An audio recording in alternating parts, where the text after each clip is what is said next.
दोस्तों नमस्कार। आज मैं एक ऐसी शख्सियत से आपको रूबरू करा रहा हूँ जिनके परिचय की कोई आवश्यकता नहीं है।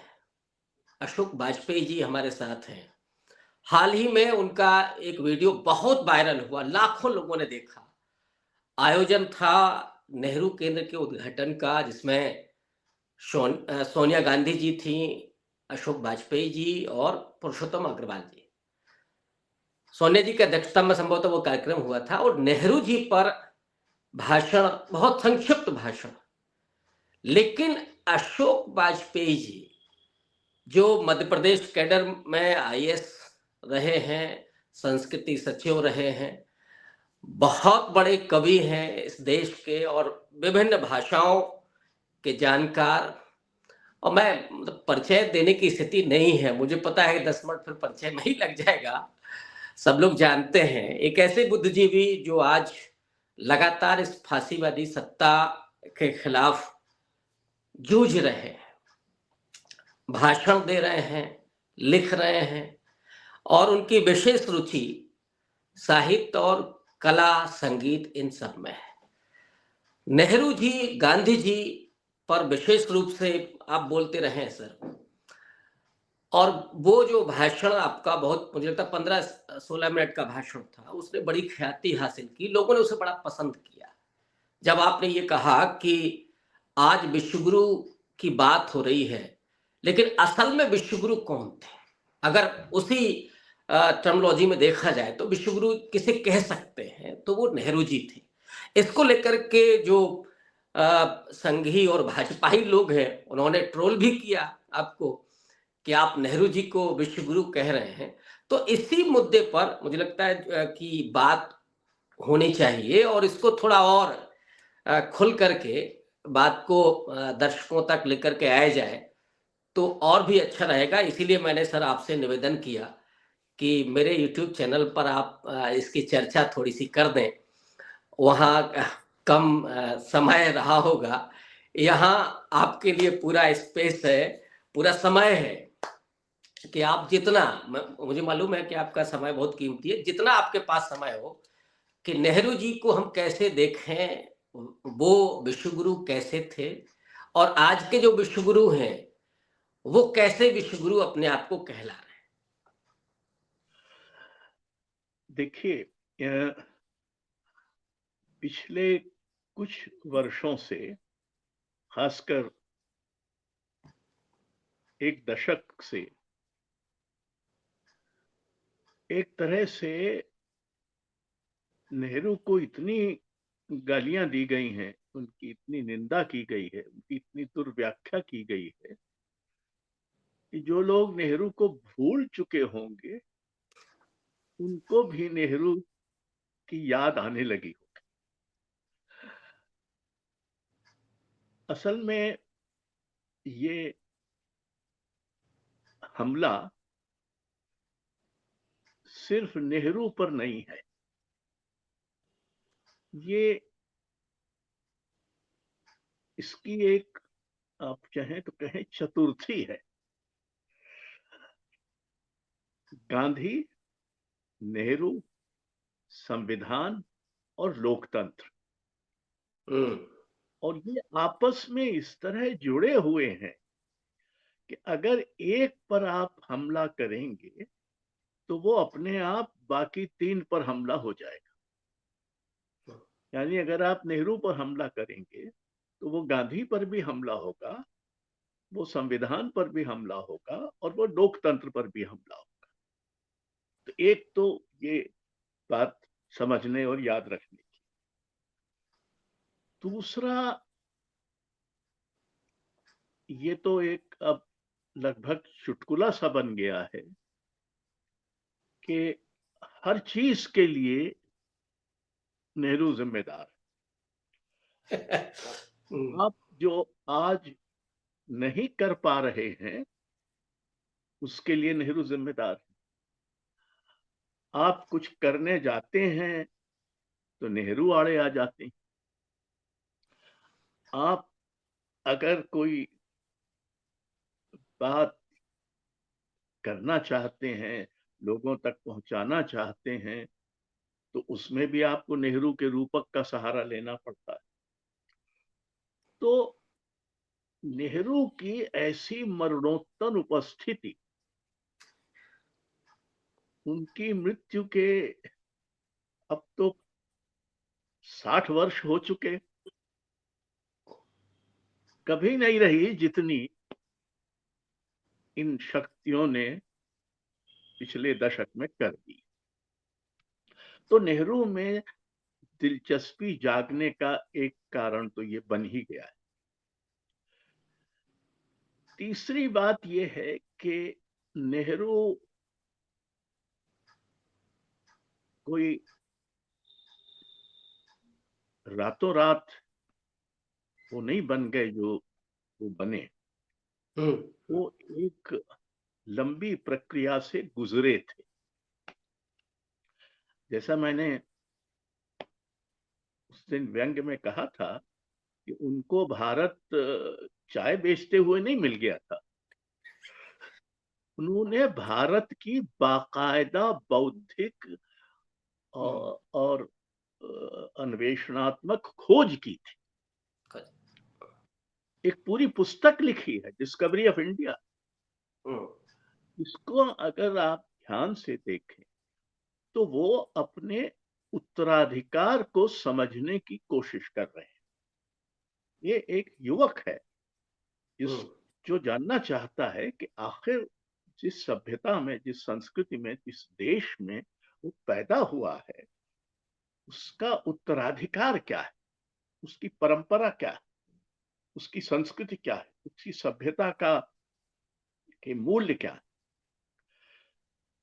इस खोज में वो भारत की खोज करते हैं। एक जमाने में जब हम लोग भी युवा थे तो ये भी एक व्यंग किया जाता था कि गांधी को तो भारत सहज भाव से मिल गया, पर नेहरू को खोजना पड़ा। जबकि सच्चाई ये है कि खुद गांधी जी भी भारत की खोज में गांव गांव गए थे, गोपाल कृष्ण गोखले की सलाह पर कि अगर तुमको भारत को समझना है तो पहले भारत में यात्रा करो, लोगों से मिलो, गांव कस्बों में जाओ। मुझे बड़ा आश्चर्य हुआ कि मंडला, जो जहां आज भी रेल नहीं है, उस मंडला में हमारे चित्रकार मित्र सैयद हैदर रजा ने कोई 30 के दशक में कभी बहुत कम उम्र में गांधी जी को देखा, तो गांधी वहां तक गए थे। नेहरू इतिहास में गए और उन्होंने अपने उत्तराधिकार को समझने की कोशिश की।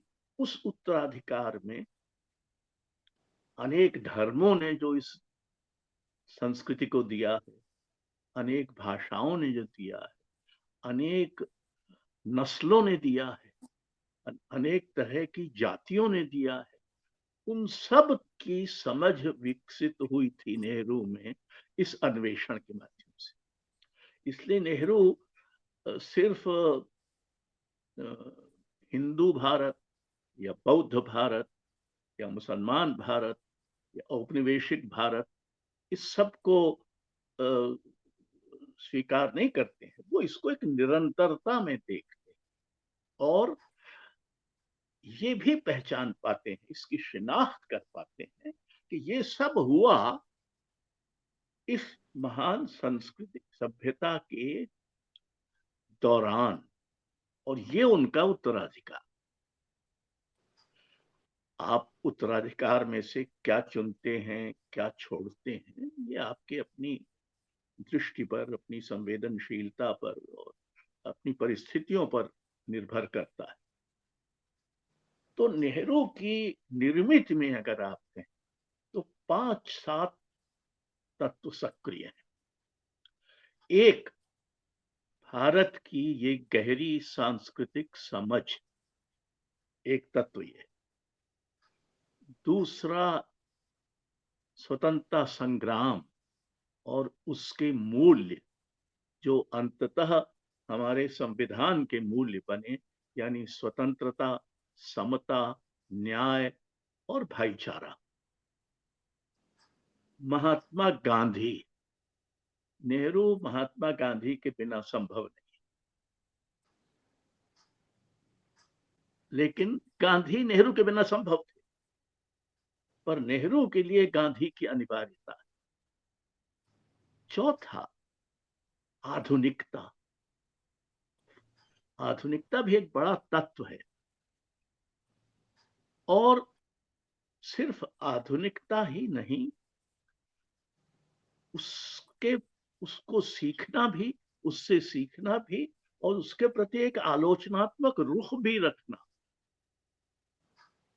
आमतौर पर यह माना जाता है कि पश्चिम का जो सबसे रेडिकल क्रिटिक एशिया से कहीं से आया, तो सबसे पहले महात्मा गांधी से आया, हिंद स्वराज में। लेकिन ये भूल जाते हैं कि नेहरू ने, भले वो हिंद स्वराज से सहमत नहीं थे और पश्चिम की बहुत सारे धारणाएं उन्होंने स्वीकार की, लेकिन पश्चिम की आलोचना करने से भी और इस आधुनिकता की आलोचना करने से भी वो चूके नहीं। जब जरूरत पड़ी, जब उनको लगा कि ये भारत के संदर्भ में उपयुक्त नहीं होगा। पांचवा, लोकतंत्र। लोकतंत्र एक बहुत बड़ी चिंता है नेहरू की। और ये आप सोचें कि एक गरीब देश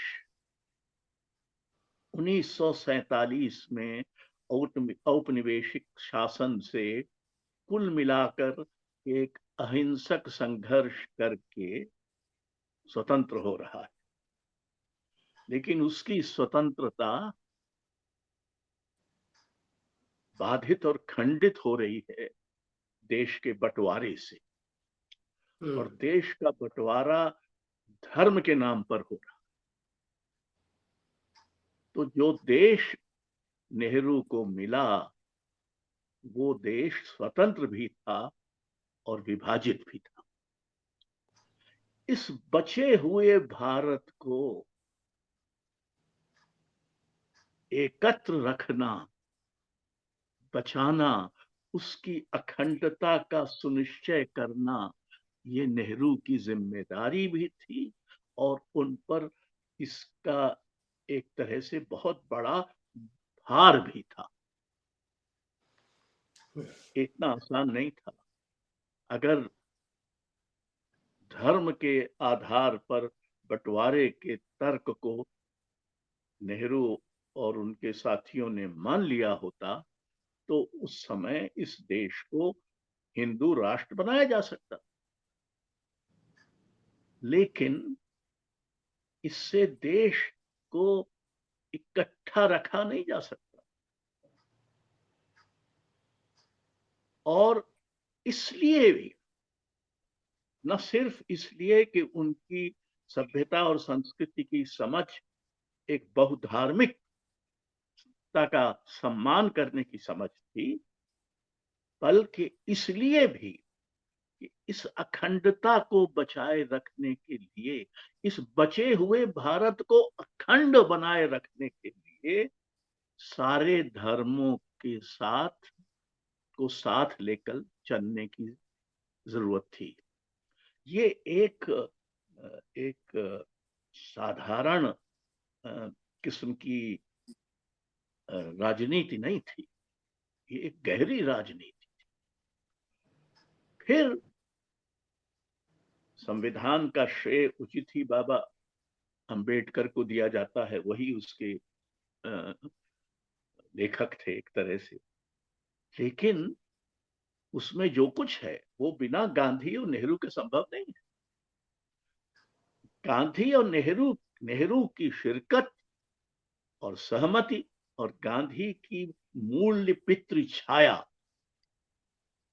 ये दोनों संविधान के निर्माण में कारक तत्व हैं।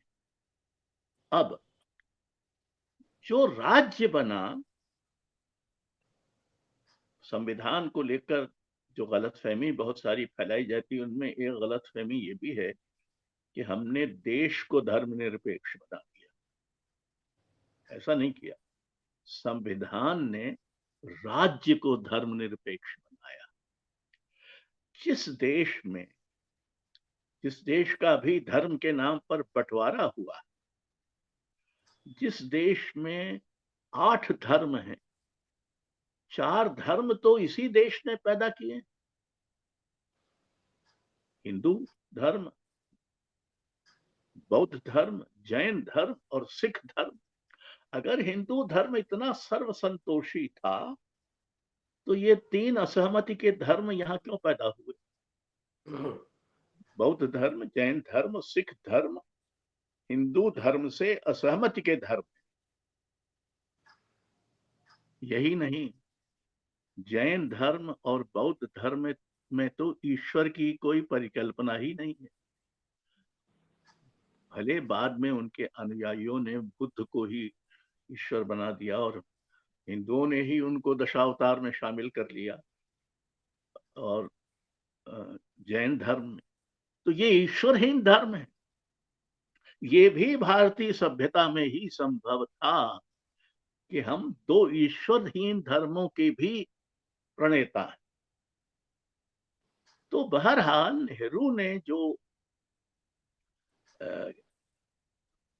कल्पना ये थी कि राज्य किसी धर्म के पक्ष में झुका हुआ नहीं होगा, वो सब धर्मों के, उसको धर्मनिरपेक्षता शब्द संभवतः आगे इतना दुरुपयोग होगा ऐसा किसी ने नहीं सोचा था, वरना गांधी जी का शब्द लिया जा सकता था सर्वधर्म समभाव, कि हम सब धर्मों के बीच कोई भेदभाव नहीं करेंगे।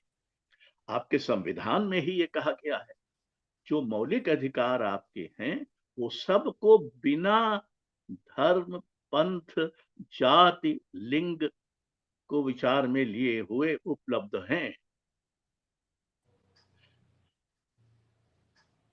जब इस देश का एक तरह से पुनर्निर्माण करने की बारी आई,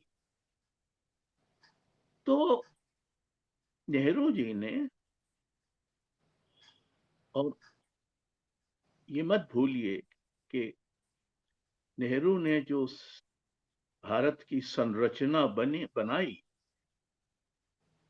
जिसमें ज्ञान, विज्ञान और संस्कृति, इन तीनों की पहल एक साथ की गई, लगभग एक साथ।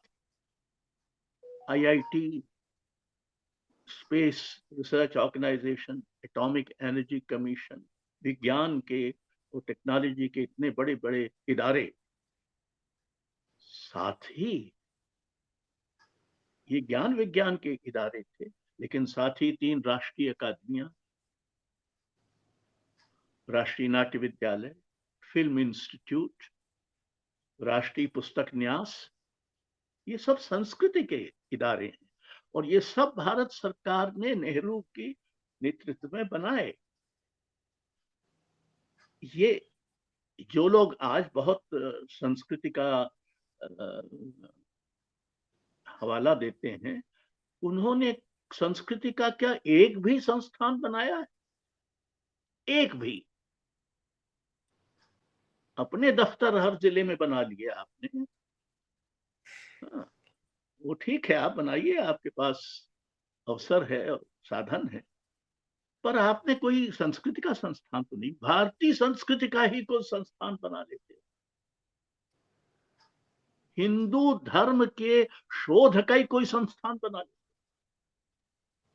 क्योंकि हिंदू धर्म में बहुत विकृतियां भी हैं, तो शोध से सब वो सामने भी आ सकती। तो ये तो सब आपने नहीं किया है। तो जो नेहरू की दृष्टि थी, उसमें ज्ञान, विज्ञान और संस्कृति, इनकी समान उपस्थिति है और समकक्ष उपस्थिति। संस्थागत अब नेहरू की जो का जो सांस्कृतिक व्यक्तित्व है, उसके कुछ मैं आपको पहलू बताना चाहता हूं। नेहरू के अंतर्गत भारतीय राज्य लेखकों की स्वतंत्रता, चाहे उस पर नैतिकता के पहलू से, चाहे वैचारिक प्रतिबद्धता के पहलू से कटौती करने का दबाव बन रहा हो, तब राज्य ने लेखक की स्वतंत्रता और उसकी स्वायत्तता के पक्ष में कार्रवाई की है। मैं आपको दो उदाहरण देता हूं। राहुल सांकृत्यायन को महापंडित थे, साहित्य अकादमी के पुरस्कार के लिए चुना गया। उनकी पुस्तक मध्य एशिया का इतिहास। इस पर बहस हो सकती है कि मध्य एशिया का इतिहास तो साहित्य की पुस्तक नहीं कही जा सकती, लेकिन इसमें तो बहस नहीं है कि वो महापंडित थे और एक बड़े साहित्यकार थे। लेकिन वो उस समय साम्यवादी दल के सदस्य,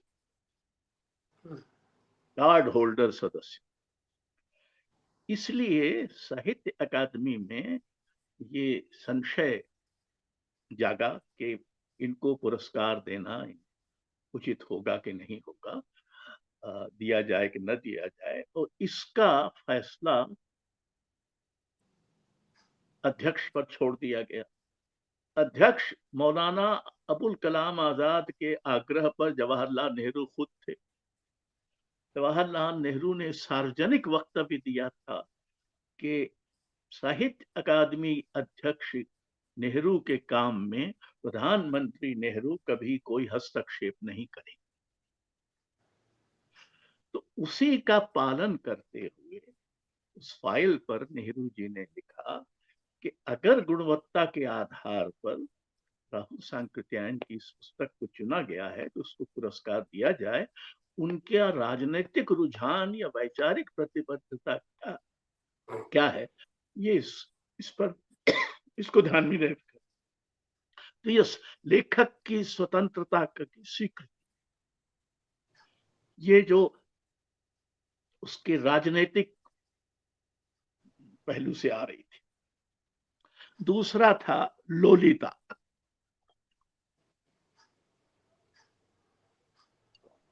व्लादिमीर नाबोकोव का उपन्यास था, जिसमें 13 बरस की युवती से एक बूढ़ा प्रणय संबंध स्थापित करता है और उसको लेकर बड़ी अश्लीलता इत्यादि को लेकर बड़ा विवाद था। उसकी प्रतियां जब बंबई आई तो कस्टम ने रोक ली और एक प्रति भेजी गई प्रधानमंत्री कार्यालय में। नेहरू जी के पास इतना समय नहीं था कि उपन्यास पढ़ते, तो उन्होंने अपनी बेटी को दिया, इंदिरा जी को, और उन्होंने रात भर पढ़ के सुबह उनको बताया कि पापू इसमें कुछ भी अश्लील नहीं। तो वापस लोलिता छोड़ दिया गया बिकने के लिए। आप याद करें कि एक उदाहरण गांधी जी इसी तरह का पहले कर चुके थे। बनारसी दास चतुर्वेदी ने एक घासलेटी साहित्य कहकर साहित्य में अश्लीलता के विरुद्ध एक अभियान छेड़ा था। और उस समय पांडे बेचन शर्मा उग्र का एक कहानी संग्रह था, जिसमें संभवतः समलैंगिकता की कुछ कहानियां थी। चॉकलेट उसका नाम था, उसी के वजन पर वो घासलेट कहा गया था। अब तय कौन करे कि ये अश्लील है कि नहीं है। तो एक प्रति बनारसी दास ने भेजी गांधी जी को। गांधी जी जो उस समय स्वतंत्रता संग्राम के बहुत ही निर्णायक चरण में चल रहे थे, समय निकाल कर वो पुस्तक पढ़ी और बनारसी दास चतुर्वेदी को एक पोस्ट कार्ड लिखा पेंसिल से कि बनारसी दास, मैं चॉकलेट पुस्तक पढ़ गया हूं, इसमें अश्लील कुछ भी नहीं है, बापू के आशीर्वाद। तो जोड़ के देखिए, पांडे बेचन शर्मा उग्र को गांधी जी की नैतिक दृष्टि को गांधी जी स्वतंत्र रूप से स्वीकार करते हैं, इधर नेहरू व्लादिमीर नोबोकोव। आगे चलते, हिंदी के लोगों को शायद ये पता नहीं है कि निराला अपने अंतिम चरण में बहुत ही कुछ थोड़ा अवघरदानी हो गए थे, और उनका ये था कि वो सब कुछ किसी और को दे देते थे। कभी किसी गरीब को ठंड में ठिठुरते पाया तो कंबल उसको अपना दे आते थे, कोट दे आते थे।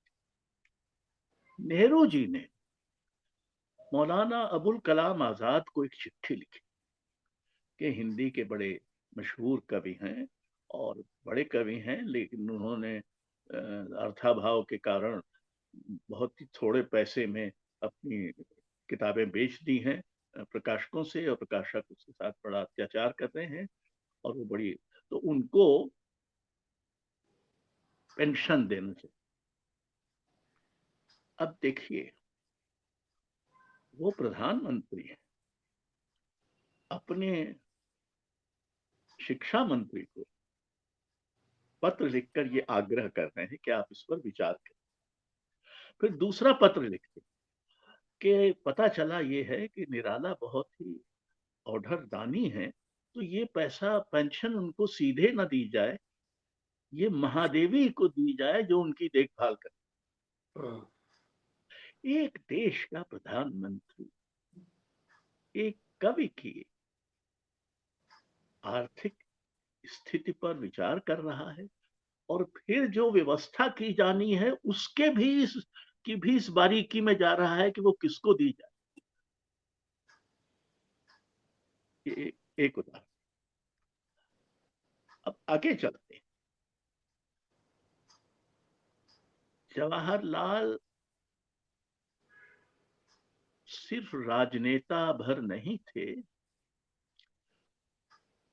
वो लेखक भी थे।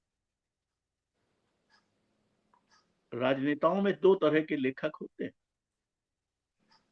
ऐसे राजनेता हैं जिन्होंने दूसरों से किताबें लिखवा दी, अपने नाम से छाप दी, उनको बता दिया कि भाई हम ये, अब उनके पास तो वक्त होता नहीं है, राजनीति में इतना व्यस्त रहते। जवाहरलाल नेहरू ने स्वतंत्रता प्राप्ति के पहले और प्रधानमंत्री बनने के बहुत पहले 3 पुस्तकें लिखी। एक डिस्कवरी ऑफ इंडिया, एक world history, glimpses of world history, और तीसरा अपनी आत्मकथा। उनकी आत्मकथा का हिंदी में अनुवाद प्रेमचंद ने किया। तो वो एक लेखक थे उनके पास, और आप देखें उनकी आत्मकथा उस समय लिखी गई है जब अंग्रेजी में टी.एस. इलियट का सूर्योदय हो चुका था, लेकिन खुद अंग्रेजी विश्वविद्यालयों में यानी ऑक्सफोर्ड, कैम्ब्रिज में वो अभी पढ़ाए नहीं जा रहे थे। लेकिन उस समय जवाहरलाल नेहरू उनकी पंक्तियां अपनी ऑटोबायोग्राफी में उद्धृत करते हैं। हॉलो मैन की भी पंक्तियां, और this is how the world ends not with A bang but with A whimper. तो वो एक पढ़ा लिखा आदमी है जिसने ये सब पढ़ा है। तो जब नेहरू भारत के प्रधानमंत्री बन गए, एक गरीब देश जहां उस समय अल्पिन भी नहीं बनती थी, उस देश का प्रधानमंत्री इतनी जल्दी, यानी सन 50-52 तक आते आते विश्व स्तर पर एक बड़े राजनेता के रूप में प्रतिष्ठित हो गया। आज तो हमारा विदेश मंत्रालय, उसका कुल एक ही काम है, देश के दूसरे देशों से संबंध सुधारने बिगाड़ने का उतना नहीं, जितना हमारे प्रधानमंत्री की अंतर्राष्ट्रीय छवि बनाने का। उस समय विदेश मंत्रालय को ये करने की जरूरत ही नहीं थी।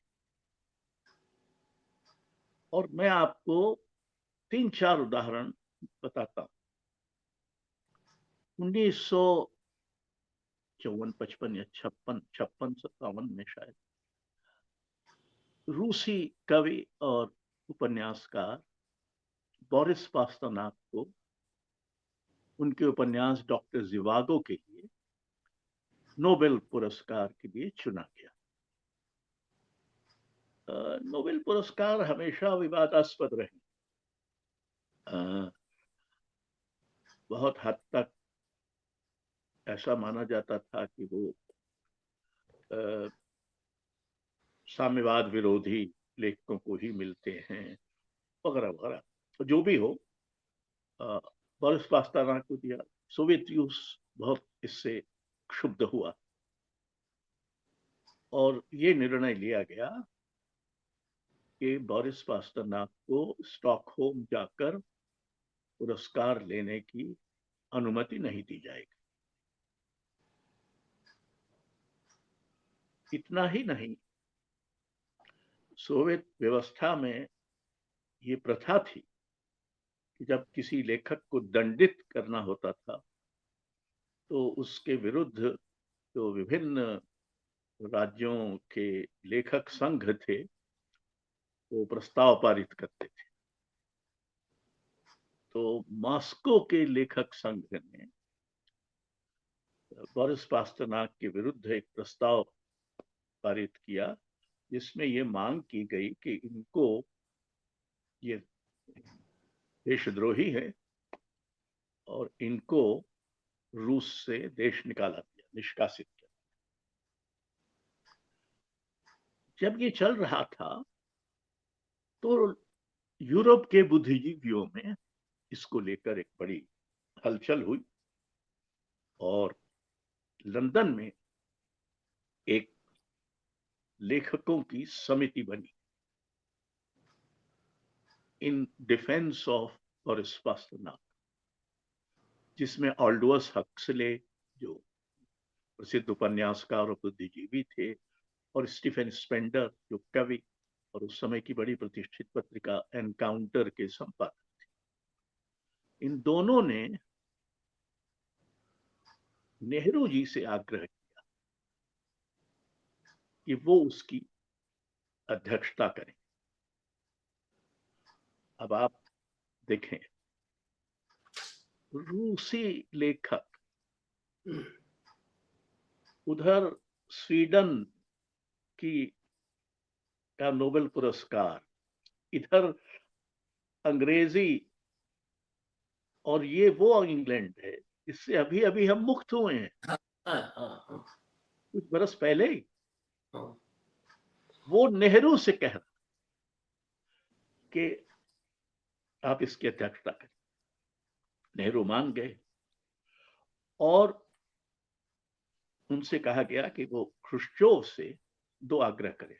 सही है कि इसके पीछे ये भी कारण रहा होगा कि ख्रुश्चोव से नेहरू के अच्छे संबंध, सोवियत संघ से हमारे संबंध अच्छे थे, राजनयिक संबंध भी अच्छे थे, बहुत सारे व्यापारिक संबंध भी थे।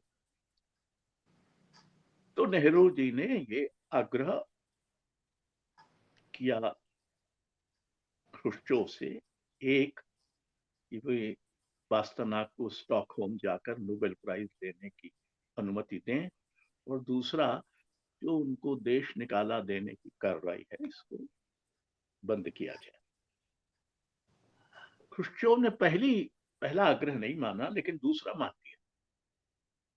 और फिर वारिस पास्तानाक जीवन भर जितना जीवन था उनका वहां रहे आए। ये बात उनके बेटे ने, यानी पास्तानाक के बेटे ने अपने पिता की जो जीवनी लिखी है उसमें दर्ज की है, यानी कोई हवा में नहीं है। और इंदिरा गांधी की जो एक जीवनी शायद प्रफुल्ल जयकर ने लिखी थी, उसमें भी ये बात दर्ज है। तो ये एक उदाहरण। दूसरा उदाहरण है क्या नाम था, मिवान मिवान जिलोस जिलास मिवान मिलोवान, हाँ मिलोवान जिलास। ये एक नव मार्क्सवादी चिंतक थे युगोस्लाविया, जहां मार्शल टीटो वहां के राष्ट्राध्यक्ष थे। और ये जो अ, अ, निरपेक्ष मतलब गुटनिरपेक्ष है ना, गुटनिरपेक्ष जो संगठन था। गुट निरपेक्ष देशों का जो समूह था उसके सदस्य थे, और इसलिए नेहरू से उनकी अच्छी दोस्ती थी। मीनवाज को जेल में डाल दिया था क्योंकि वो मार्क्सवाद का कोई नया गैर आधिकारिक संस्करण प्रस्तुत और प्रचारित कर रहे थे। तो फिर नेहरू के हस्तक्षेप से उनको छोड़ा गया। अब तो इस आधार पर ये तीसरी घटना जिसका मैं चश्मदीद गवाह 1961 या 62 में, जब मैं यहाँ एमए का छात्र था दिल्ली में, तो एक आयोजन हुआ लियो टॉल्स्टॉय की 50वीं पुण्यतिथि पर। बड़ा आयोजन था और उसमें एक अंतरराष्ट्रीय वो आया था प्रतिनिधिमंडल, और सप्रू हाउस में ये आयोजन था, जिसमें जॉन वेन जो बाद में ऑक्सफोर्ड यूनिवर्सिटी में प्रोफेसर पोइट्री हुए, एक नबोकोव थे, वो नहीं जो उपन्यासकार हैं, एक और नबोकोव थे जो संगीत के विशेषज्ञ थे, वो स्टीफन स्पेंडर, इस तरह के लोग आए हुए। उसका उद्घाटन करने नेहरू जी आए। ये नेहरू के उत्तर,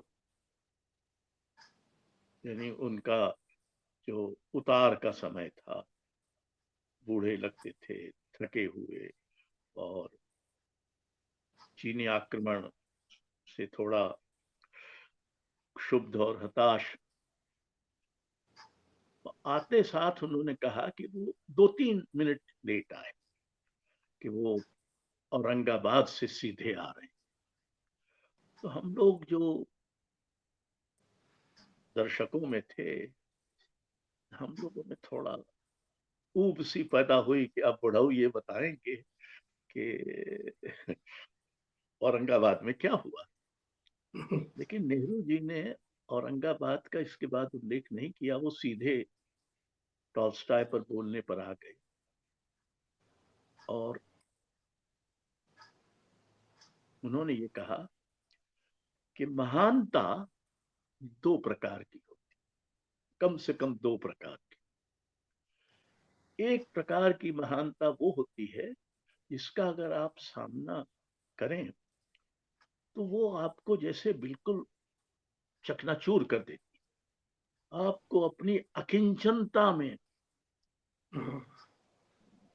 महदूद कर देती है, क्योंकि आपको लगता है कि ये इतना महान दिव्य भव्य है, और मैं किस काबिल हूं, मैं तो क्या हूं, वगैरह।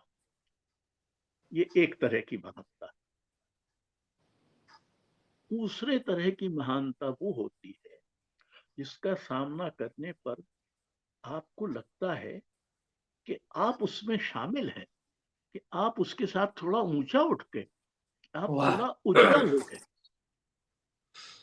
ये दूसरे किस्म की महानता टॉल्स्टॉय की थी।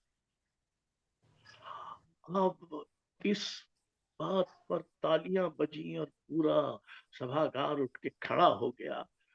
और हालांकि स्टीफन स्पेंडर का उस समय नहीं बोलना था, वो नेहरू के बैठने के फौरन बाद माइक पर गए और उन्होंने कहा कि एनकाउंटर के संपादक के रूप में मैं दुनिया भर के राष्ट्राध्यक्षों, राजनेताओं से हस्बे मामूल मिलता रहता हूँ, उनसे मेरी बातचीत होती रहती है, उनके मैं वक्तव्य सुनता रहता हूँ।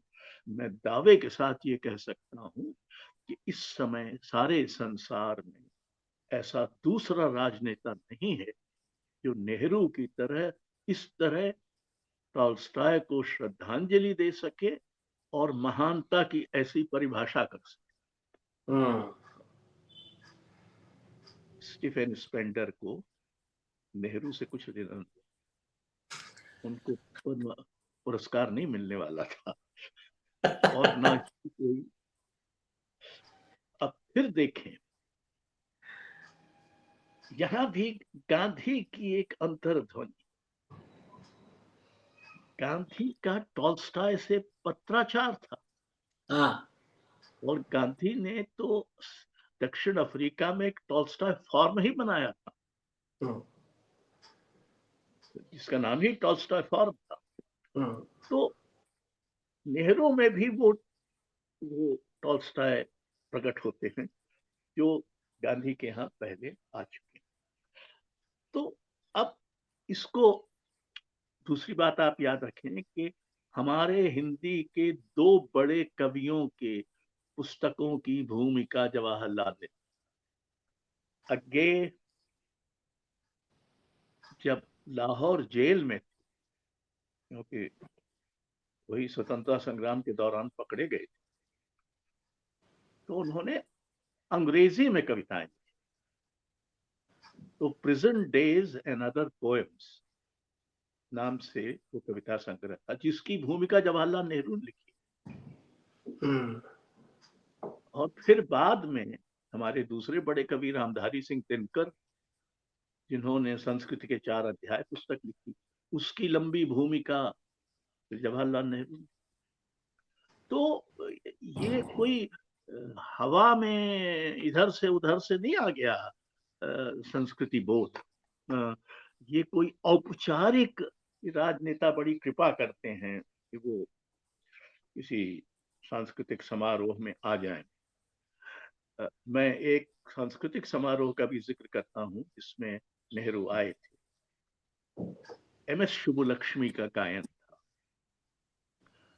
आईफेक्स हॉल है दिल्ली में, वहां। और मैं उन दिनों अपनी सांस्कृतिक निरक्षरता को दूर करने के एक निजी अभियान में लगा हुआ था, तो सारी इस तरह की सभाओं में किसी न किसी जोड़ तोड़ करके चला जाता था। तो शुभलक्ष्मी का गायन था, नेहरू जी भी आए और बिना कोई शोरगुल के आके सामने बैठ गए एक सीट पर। शुभलक्ष्मी बहुत सुंदर थी, गौरवर्णा थी, तमाम हीरे जवाहरात से लदी हुई थी, महान गायिका थी, तो उनका गायन तो बहुत ही अच्छा था। मैं उनको पहली बार सुन रहा था। फिर ऐसा संयोग हुआ कि उनको कालिदास सम्मान जब मिला तो वो भोपाल आई थी, तो मैंने उन्हें इसकी याद दिलाई। तो उन्होंने कहा कि मुझे तो आश्चर्य है, किसी को ये याद है। इतने बरस हो चुके थे। तो बहरहाल, तो जब गाना समाप्त हुआ तो ये घोषणा की है कि नेहरू जी फूल देकर शुभलक्ष्मी का सम्मान करें। तो नेहरू जी उठे और चलते हुए, जब तक नेहरू जी मंच पर शुभलक्ष्मी के सामने पहुंचे, तब तक शुभलक्ष्मी ने अपने सारे आभूषण उतार कर अंजलि में रख लिए थे।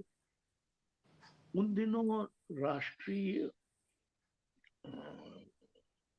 सुरक्षा कोष में हम्म, धन देने की अपील थी, क्योंकि वो चीन से हमारा झगड़ा हो रहा था।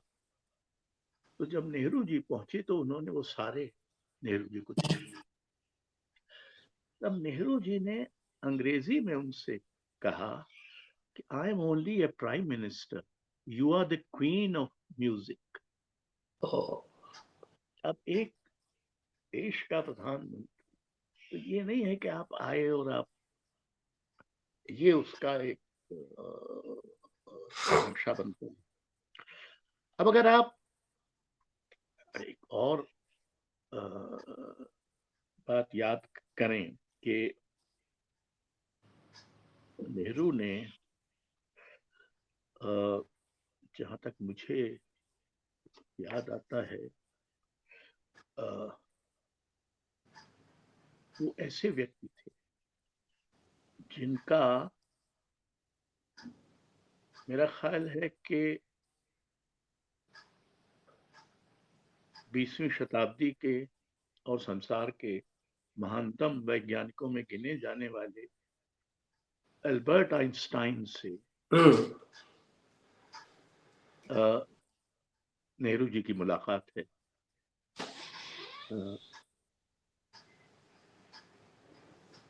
वही आइंस्टाइन है जो कह चुके हैं कि देश, मतलब आने वाली पीढ़ियां मुश्किल से ये यकीन करेंगी कि महात्मा गांधी के बारे में, गांधी कि जी। कार्ल मार्क्स का एक आदमी इस धरती पर चलता था, ऐसा आदमी।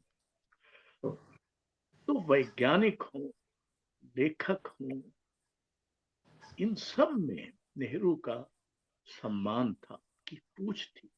और एक ऐसा गरीब राष्ट्र हमारे पास दिखाने को क्या था? हम दूसरों से पैसा उधार लेकर अपना करने की कोशिश कर रहे थे। ऐसे समय में नेहरू की जो प्रतिष्ठा थी, नेहरू की जो विश्व प्रतिष्ठा, वो सिर्फ उसके पीछे निश्चय ही भारतीय सभ्यता का बल था, स्वतंत्रता संग्राम की, जो कि एक नई क्रांति था। आप सोचें कि उस वर्ष, उस समय यूरोप भयानक हिंसा में फंसा हुआ था, 2 विश्व युद्ध और करोड़ों का नरसंहार। उस समय गांधी जी ने अहिंसा प्रस्तावित की थी और उसके एक बड़े राजनेता नेहरू थे। तो ये सम्मान स्वतंत्रता संग्राम से तपहपूत व्यक्ति का भी सम्मान था, और एक ऐसे व्यक्ति का जिसकी बौद्धिकता का प्रभाव, जिसकी बौद्धिकता का आदर था। इसलिए मैंने कहा कि अपने को घोषित करने से कोई विश्व गुरु नहीं बन जाता। जवाहरलाल ने कभी ऐसा न तो दावा किया, न कभी ऐसा कोई, न उनकी हो, उनके किसी पक्षधर ने ऐसा दावा किया। संसार ने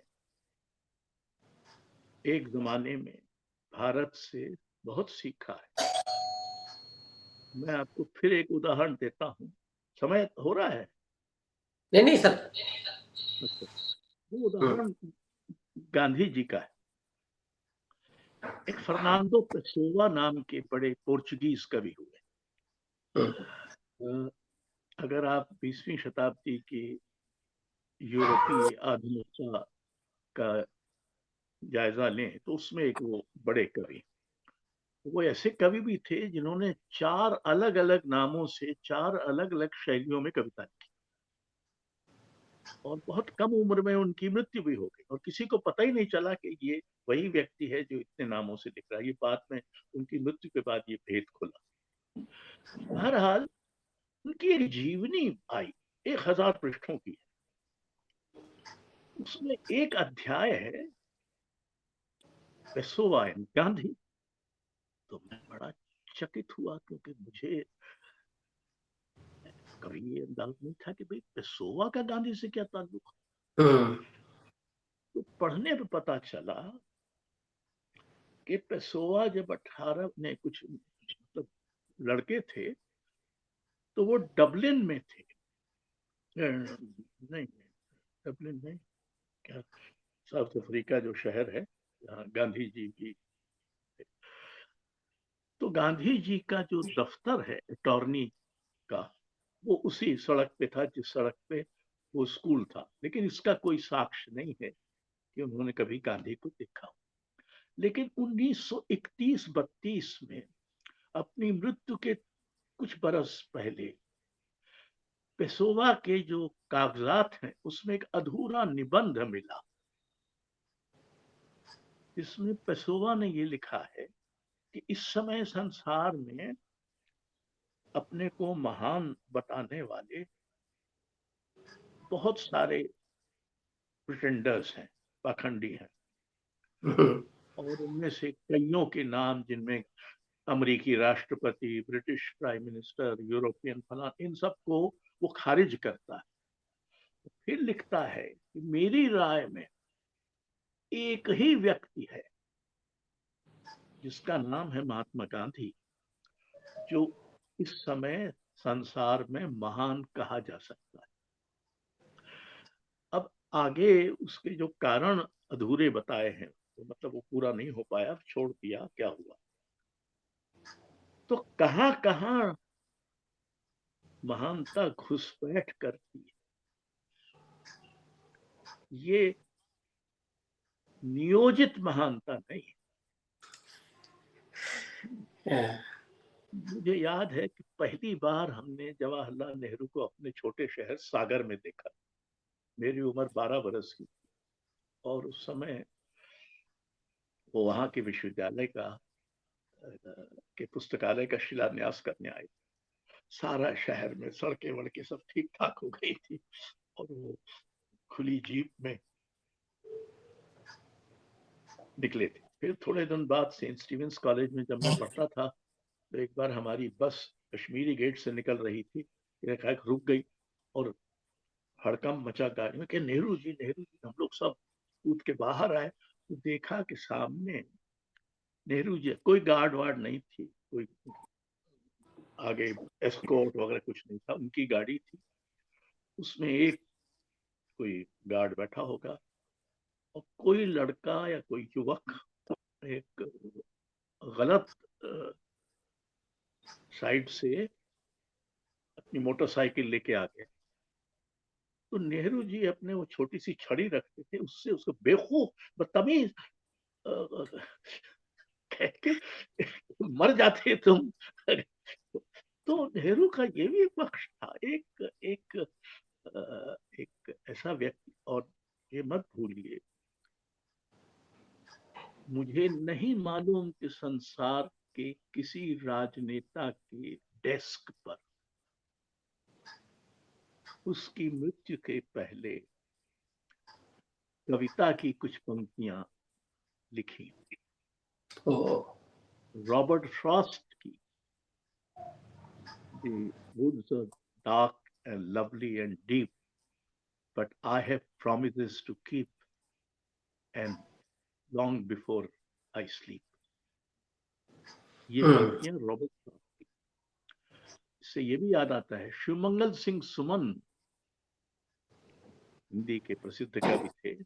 उनकी डायरी में नेहरू जी ने लिखा था अपने हाथ से, अपने जीवन को कविता की तरह जीना चाहिए। तो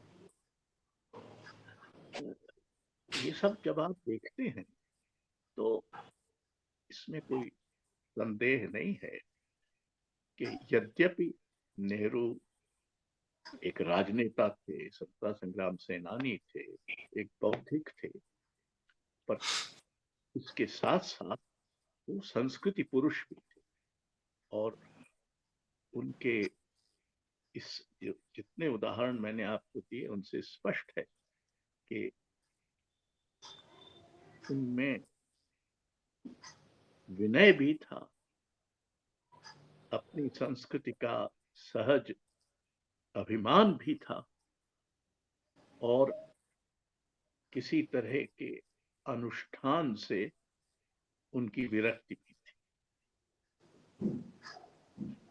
आखिर उनके वसीयतनामा में, जो कि फिर एक सांस्कृतिक दस्तावेज है, ये लिखा हुआ है कि उनकी राख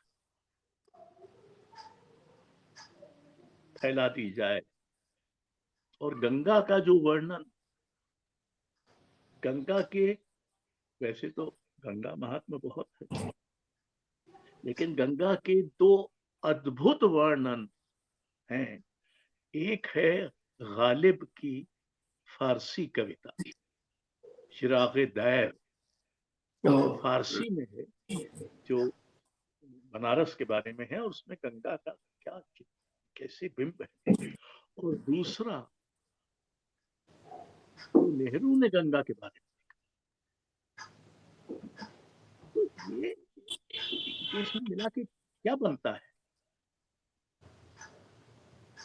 उसको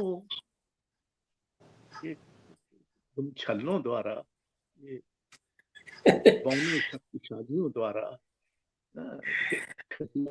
जुबान हर दिन बोलने वालों को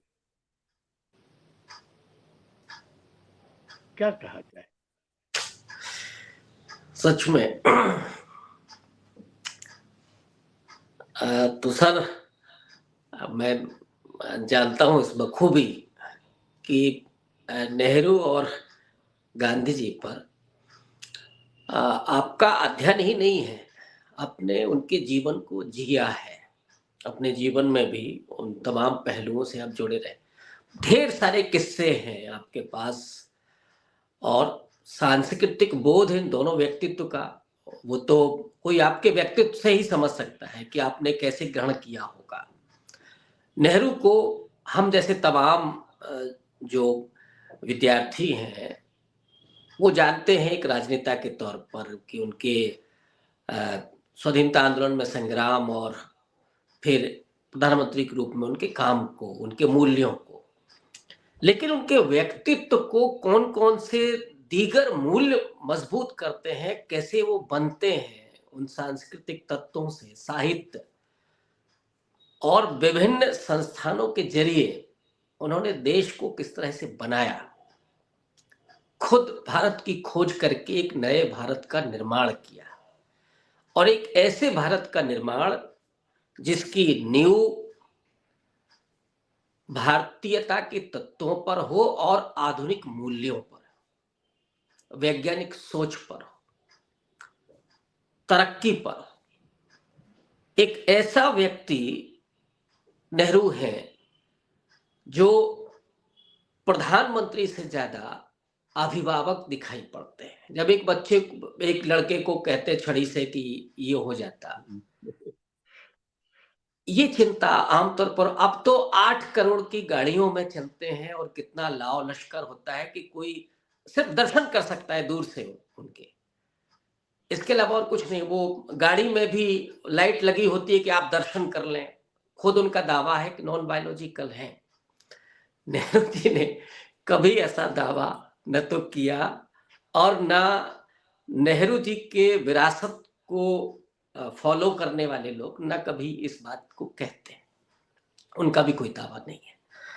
और आदरणीय श्रद्धेय अशोक वाजपेयी जी से जो हम लोगों ने सीखा और सुना भी, कि अगर कोई विश्व गुरु हम कह सकते हैं, हालांकि ये न दावा नेहरू जी का था ना श्रद्धेय अशोक वाजपेयी जी का है, लेकिन कैसे आप विश्व गुरु को देख सकते हैं, तो वो ये कि वो दुनिया के तमाम देश जो नेहरू जी से आग्रह भी करते हैं।